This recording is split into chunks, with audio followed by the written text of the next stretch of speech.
The very best and strongest way to join any two parts together is with some sort of machine bolt, either a carriage bolt, a threaded rod, or a hex head bolt as I have here. And they come in various lengths, but they don't always come in the exact length you need. So here's how to use a drill and a hacksaw to cut a bolt down to the exact length you need. Start by taking a bolt and putting it in the chuck of a drill. There's a cordless drill. Now I need to trim off about 1 inch, so I'm going to be cutting right up next to that chuck. So just tighten it down really tight as you can get it. And now instead of hand sawing through it, we're going to use the power of the drill to help cut through this bolt. Now this might take 2 or 3 minutes, but you'll see it goes right through and leaves you a nice clean cut. Here we go.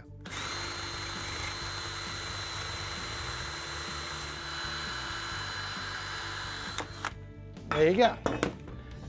Nice clean cut. Now you'll notice I put 2 nuts on here. The reason you put the nuts on is because sometimes the cut on the end is really rough and you won't be able to get a nut on if you don't put one on first. So you put a nut on, and then when you take it off, it helps recut those threads.